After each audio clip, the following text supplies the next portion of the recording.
Hi, everyone. This is Kent Shornack with Leadership EDU, and we're an online resource that is dedicated to helping people and teams become their best. And so one of the ways that we do that is we love to do interviews with people that we think quite highly of and who we feel like are doing great leadership efforts either in their home, their community, in their workplace. And so I'm super excited to have Matt Pries with me because I just really believe he's a guy who is doing that, who is leading that way. So it's a big honor for me, Matt, to have you here. And I just want to invite you maybe to introduce yourself to start us off and just tell us a little bit about what you do. Sure. Thanks, Kent, and especially for the kind, humbling words, and right back at you. Thank you. What do I do? This will be my 25th year serving as an educator, my 15th year at Waukee High School. I serve as literacy interventionist at Waukee High School. For a number of years, I was just an English teacher. That's what my degree is in. And for the last 9 years, I think, as a literacy interventionist. And so I work with at-risk kids as defined by criteria given to us by the state. They come to my room, get extra help, work toward graduation proficiency.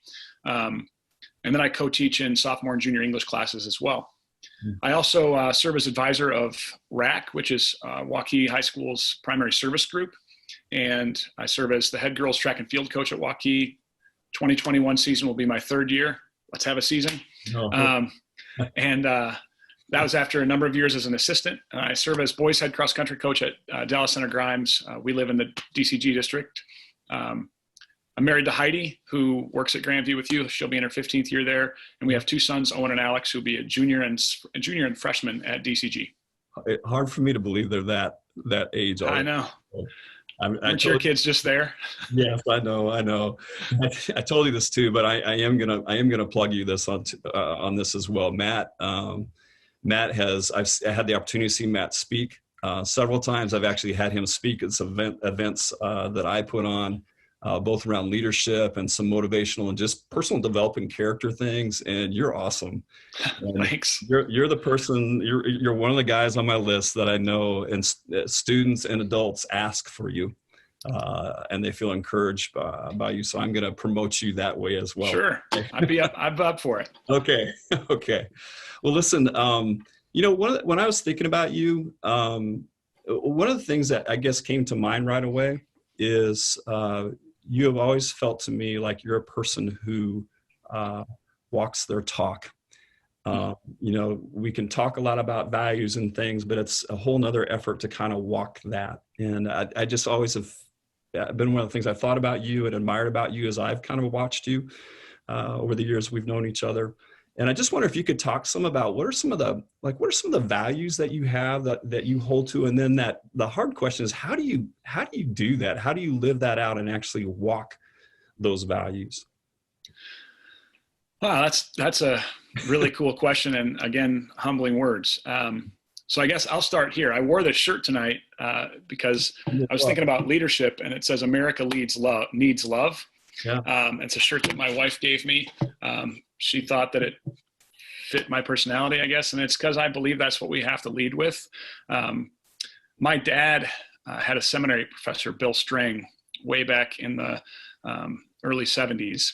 And his words of wisdom to my dad and all his seminarians was love your people. And that stuck with my dad through all his years of ordained ministry. And he shared that with me, not just in telling me that story, but in the way he did things. You saw it. And then also in watching, and also watching the way my mom did things. And that they continue to do. And so that has really stuck with me. Dad often would talk about, no matter where you go, live as if you're going to live there forever. And I think that stuck with me, that as a 22-year-old going into a school district, how am I going to live? How am I going to be? And did I make stupid 22-year-old male mistakes? Yeah, I did. If I could go back in time, right? But what those mistakes did, and I think this is something that I've really striven to do, is to learn from them and grow from those things. So when you say walk the talk, I really do strive to live the way that I hope people will live, with love and with kindness and respect toward others. in service to other people before ourselves. But I know that when I see somebody run a stop sign and I get that I want to honk at them, and sometimes I do, but I can remember a time when a guy cut me off. He ran a stop sign and I honked because it was close. Yeah. And he flipped me off. And so I held up the peace sign. Oh. And he flipped me off again. And I shook my head and I held it up again. And he shook his head. And so I held it up again. And finally, after 3 times, he did this. And he's like, and I'm like, I'm not going to stop pushing to lead with love. I think that deep down, especially in these last 5 months, when people are short fused and they want to react and they want to, they're quick triggered. Gosh, I'm not going to stoop there. That's kind of an intense time to try to live out your values. Yeah. That's when they're under fire, but you kind of still is like, but this is how I want to live, even though I'm getting, pushback from this guy. So it was at that point that I started noodling ideas for license plates. Oh, I never thought I'd have a personalized license plate. And so I finally got one. Through all this time, I just have really been touched by, there's a song called We Are Called, and it's based on a Bible verse, Micah 6:8. And the words of the song are, we are called to serve one another. We are called to love tenderly. We're called to act with justice, to walk humbly with God. Yep. So my license plate is Micah 6:8. And I feel like when we're leading, where do we have opportunities to lead? So I'm going to put that out there. And if people see it, maybe they go home and look it up, or they see me and they say, what does that mean? And I can tell them. And then I do believe that it puts more responsibility. I hold myself to a higher standard. If I'm going to put that on my license plate, I better live that way. Yeah. That's interesting. That actually kind of gives me a good segue too, because I know that you're a occasional Facebook poster, and I would title you a thoughtful Facebook poster. And I saw one of your posts, and then I know that it got picked up and you were encouraged to send it out to some journals in the state. And you're writing to our governor, you're a teacher, and obviously all schools are kind of struggling with how do we come back to school in the midst of COVID and decisions with that. And I know there was some things going on that you had concerns about, but one of the things that whatever people's positions are, I read the article that you submitted, and the thing that stood out to me was that you were both assertive, you were clear about your concerns and presented those, and yet you were respectful and kind. And sometimes that's just very hard to put those two things together. And I was like, wow. And so I assume that's very important to you. And I also am kind of coming back to say, gosh, how do you do that? help us here. I mean, how do you do that? Well, it's interesting. If I think about when I'm at school and then when I'm at practice, if I had that same level of patience at school and at practice that I have, if I could have that at home, right? Like, yep. We all have those moments, but when I write things, it allows me to be very deliberate, and I don't have to hit share until I'm ready. And something else I think in terms of your first question is to surround yourself with good people who will give you objective answers to tough questions, who won't tell you the things you want to hear. One of the people I have in my life that does that is my wife. She'll tell me, and when I showed her that, I read that to her that morning, and she said, you need to post that now. Post it now. And she doesn't always do that. She's like, yeah, if you want. Or it's okay. He's not like, Matt, you're lovely the whole time. And no, she will say, I don't think I'd post that. And I do think carefully about like, what's my role in my community? How do I want to be perceived? So I'm careful about, I'm not going to go argue on Facebook. I try to post some fun things. Like I think one of my last posts was bacon or sausage. And that's something I did during the pandemic. I would ask an either or question, like jelly beans or chocolate. Goonies or Stand By Me, because Facebook had become so divisive and vitriolic that I wanted to bring some, hey, remember when we just talked about these things? And my point in those posts was to help people see you can disagree and not judge other people. it's if we could take that. So when I posted that post, first of all, I'm writing to the governor, and I'm putting that out on Facebook, and her office deserves respect. She as a person deserves kindness and respect. I might disagree with her. I might not like her where she stands on things, but that doesn't make her less than me. And I refuse to stoop to that level. The vitriol that we see from some leaders in our country, people stoop to that level, they fight back with that same vitriol. And I'm like, well, wait a minute, you can't criticize him for it and then go do it yourself. We're not growing anything there. Let's not make America hate again. So for me, I took a lot of time thinking about what do I really want to say. And interestingly, I had thought about the post and started writing something the day before. And I just was like, I don't want to do this. So it was really important. And so a lot of it is deliberation. Writing comes relatively easy for me.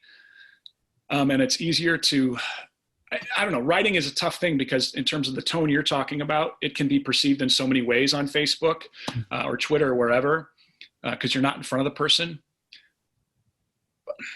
So it just took time to think about how do I want to frame this so that it is, like I said to the post I was referring to earlier, I want people to read it. And if I turn them off by some divisive language early on, they'll shut down. But one of the first things I did in that post was say, hey, Governor, I didn't say those words, but basically, hey, Governor, I really tried hard to give you the benefit of the doubt. I thought that people were making you look bad. I didn't like that. And now I'm starting to feel a little differently. And here's why. That I wanted people to know that, hey, I'm going to give people the benefit of the doubt. She was doing the best she could. And that Leadership and Self-Deception is a book I read back in about 2000, put out by the Arbinger Institute. And one of the things it suggests is assume the leaders in your life are doing the best they can. When you start to assume that, you are less judgmental. You're more willing to go with what their leadership is and to see, will this work? Yeah, because it changes things. It does. You get out of your own box, is what they suggest. And so I was trying really hard to do that. Anyway, so I guess that's where my answer to that question. Well, listen, I know we're just about out of time, but you're a leader of people. You do that in your school and the athletics. You do it in your home, I know too. But the last question I just want to ask you is maybe a little bit of the potpourri question. But if there's one or two leadership qualities or leadership insights that you feel would just be really helpful to pass on to our audience, anything that jumps out to you of value that you want to share? As you asked that question, two things came to my mind. I think the very first thing is to be a servant-hearted leader. The best leaders put the needs of others first, and they recognize that by doing that, they empower those people to then grow into their own leadership opportunities, and the organization gets better because of that.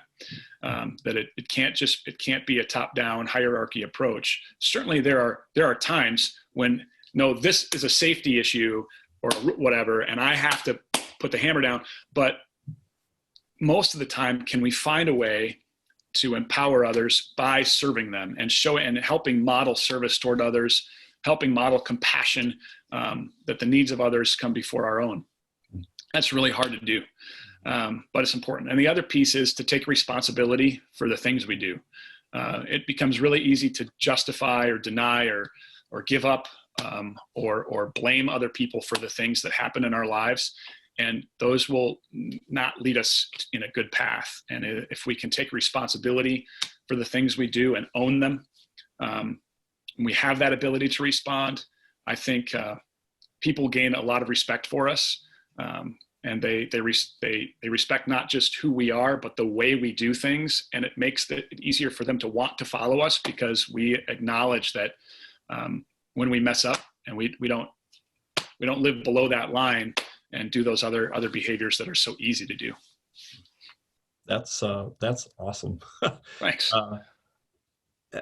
I knew that if I could just create space and kind of be quiet and let let you speak and people get a flavor for just your heart and who you are, I just knew it'd be a good thing. So Thanks. I really, really appreciate you taking time and sharing the insights that you have.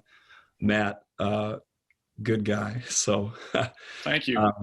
I want to encourage folks, you're always welcome to check out our Facebook page or head to our website.